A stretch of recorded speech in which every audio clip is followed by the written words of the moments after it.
ये कहानी सिर्फ एक बिजनेस की नहीं है। ये एक आधुनिक महागाथा है। एक परिवार की, बेहिसाब दौलत की, और हाँ, दो भाइयों के बीच उस जंग की जिसने दुनिया के सबसे बड़े साम्राज्यों में से एक की नींव तक हिलाकर रख दी। ये है अंबानी गाथा। चलिए, इस कहानी के दिल में उतरते हैं। इसकी बुनियाद टिकी है एक ऐसे सच पर जो सोचने पर मजबूर कर देता है।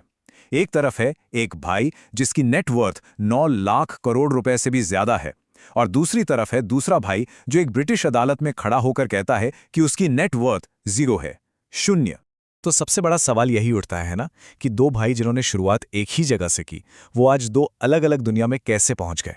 चलिए इसी सफर को समझने की कोशिश करते हैं।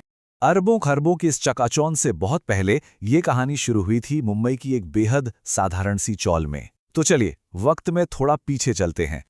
जरा सोचिए इस बारे में। सिर्फ एक कमरे का घर, पूरी कम्युनिटी के लिए एक कॉमन टॉयलेट, और हालात ऐसे कि कपड़े भी एक दूसरे के पहनकर काम चलाना पड़ता था।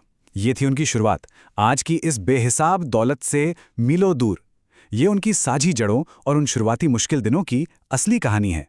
उनके पिता धीरूभाई अंबानी ने जमीन से उठकर एक पूरा साम्राज्य खड़ा कर दिया, लेकिन 1986 में उन्हें एक स्ट्रोक आया और सब कुछ बदल गया।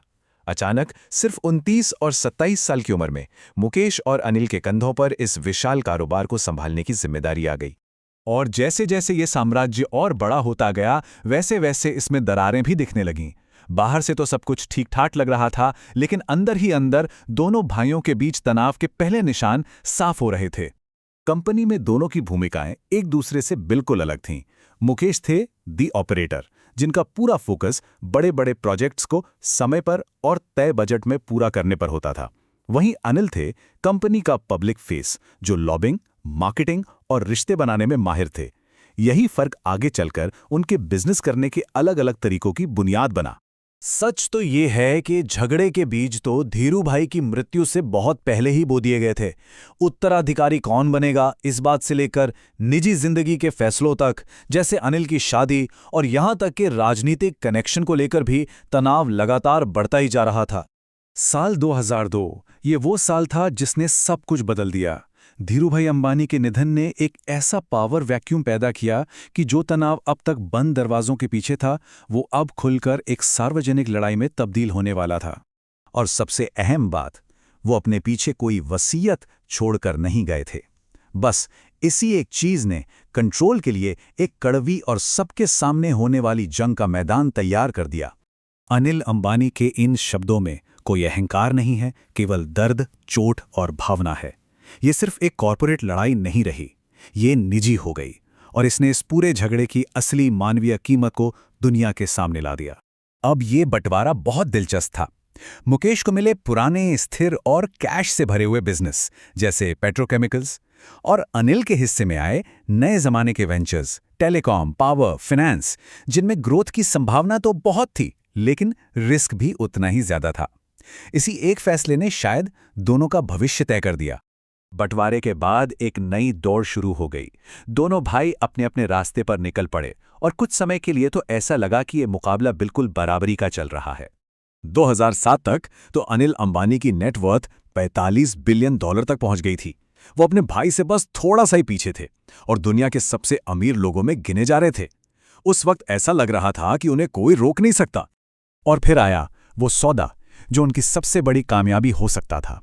साउथ अफ्रीका की टेलीकॉम कंपनी MTN के साथ $45 बिलियन की एक विशाल मर्जर डील।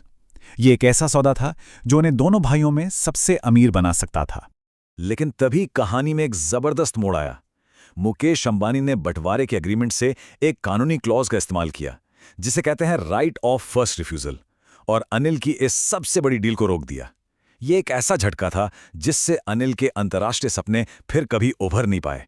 इसके बाद गैस सप्लाई को लेकर एक और बड़ी कानूनी लड़ाई हुई।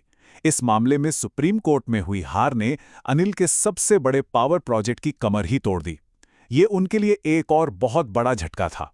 और फिर आया शायद आखिरी और सबसे बड़ा झटका। देखिए, बंटवारे के समझौते में एक 5 साल का नॉन कम्पीट क्लॉज था। मतलब दोनों एक दूसरे के बिजनेस में दखल नहीं दे सकते थे। जब वो क्लॉज खत्म हुआ तो मुकेश अब टेलीकॉम सेक्टर में उतरने के लिए आजाद थे, जो अब तक अनिल का इलाका माना जाता था। यहाँ एक और बात समझनी होगी। अनिल को विरासत में एक तकनीकी कमजोरी भी मिली थी। उनकी टेलीकॉम कंपनी पुरानी सीडीएमए टेक्नोलॉजी पर बनी थी, जिसे 4G पर अपग्रेड करना लगभग नामुमकिन था, जबकि पूरी इंडस्ट्री तेजी से जीएसएम टेक्नोलॉजी की तरफ बढ़ रही थी। मतलब वो आने वाली डेटा क्रांति के लिए तैयार ही नहीं थे। और फिर मुकेश की स्ट्रैटेजी ने सब कुछ बदल दिया। 2016 में जियो लॉन्च हुआ, फ्री 4G डेटा और फ्री कॉल्स के साथ। इसका असर किसी भूचाल से कम नहीं था। लाखों कस्टमर्स, जिसमें अनिल की कंपनी आरकॉम के भी बहुत से लोग थे, जियो पर शिफ्ट हो गए। नतीजा, आरकॉम का रेवेन्यू बुरी तरह गिरा और 43,000 करोड़ के कर्ज के बोझ तले दबकर वो कंपनी दिवालिया हो गई। मुकेश ने सिर्फ बाजार को डिस्टर्ब नहीं किया, उन्होंने अपने भाई के पूरे टेलीकॉम साम्राज्य को ही खत्म कर दिया। और आखिर में कहानी घूमकर वहीं आ जाती है जहां से शुरू हुई थी। अब ये बात बैलेंस शीट या मार्केट शेयर की नहीं, बल्कि परिवार की थी। अनिल की आर्थिक हालत इतनी खराब हो चुकी थी कि 550 करोड़ के कर्ज को लेकर उन पर जेल जाने तक की नौबत आ गई थी। और उस मुश्किल घड़ी में आखिरी समय पर उन्हें किसने बचाया? उनके बड़े भाई मुकेश ने।